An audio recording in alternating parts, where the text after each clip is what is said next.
Congressman Andy Ogles joins us now. Welcome to First Edition. Thank you for joining us. Absolutely. Thank you for having me.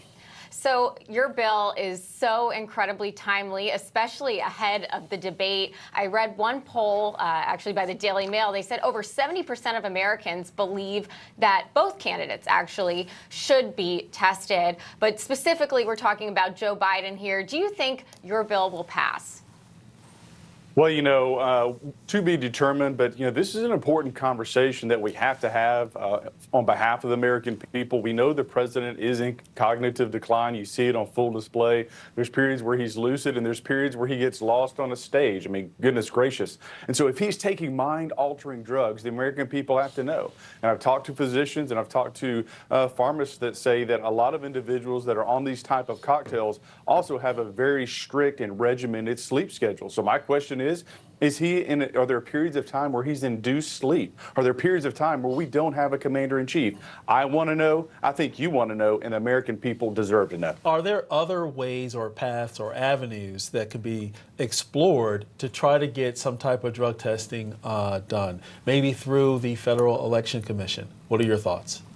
Well, that's unlikely, but I think, again, that we have to force this conversation. You have an individual, Joe Biden, who's wanting to be commander-in-chief. I don't think he's in command of his faculties. Therefore, he can't run the country. He owes it to the American people to clear up this issue and to come before us and show us the results of a blood test. Most jobs require some sort of drug test, right? If you want to be a professional athlete, it requires a drug test. You're talking about the commander-in-chief. And we literally saw him, in Italy, wander away from the prime ministers, and they had to huddle around him and get him back in place and talk to him so he wouldn't be distracted. At the State of the Union, I was one of the first people when he walked in the room that he spoke to. Look, the lights were on, but nobody was home. It's ridiculous. It's absurd. And I'm concerned for our country with Joe Biden at the helm.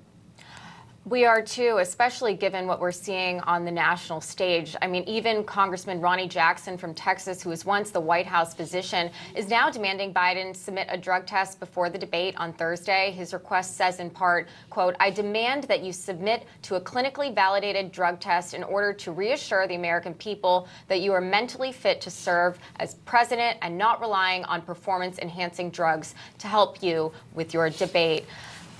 Again, what do you make of these comments? And overall, how has Joe Biden's performance on the national and international stage given us great pause? Well, I support Congressman Jackson wholeheartedly. He's truly loves his country, has served his country, and so he's doing this for the right reasons.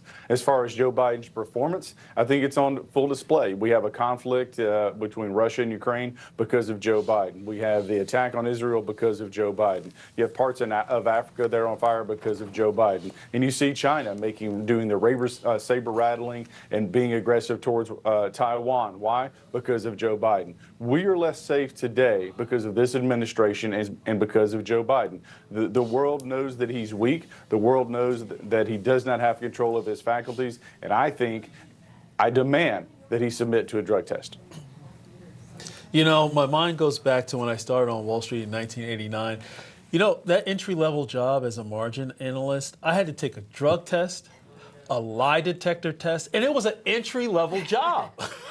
So to your point, all the disasters that are happening right here in America and abroad, we should be able to test our leader. But let's shift the topic for a second. You and President Trump endorsed each other for re-election back in 2023.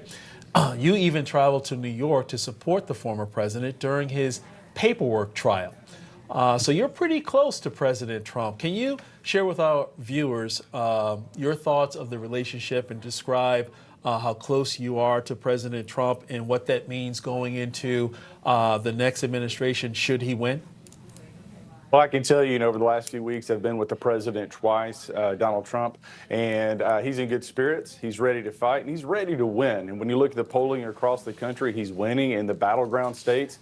Anecdotally, you look at New Jersey, he just had a rally. He had over 107,000 individuals. So to have congressmen like Ronnie Jackson, congressmen like myself who have a relationship with the president, who can help, those first 100 days, you've got to have people that are willing to charge the hill, bill to get the work done and to fight for this country. Look, I always liken our country and our economy to the Titanic. It's a big ship and it turns slowly, but we have time to correct course. And if we do that, we're going to avoid a disastrous collision. But if we don't, if we stay on the path of Joe Biden and this woke, feckless leader, we're going to have a catastrophic collision that's not going to be good for our country and for our children. Look, I'm a father of 3 children. I love my kids. I love your kids. And we have to fix this country for them. The world is less safe because of Joe Biden, and 2024 is a consequential election.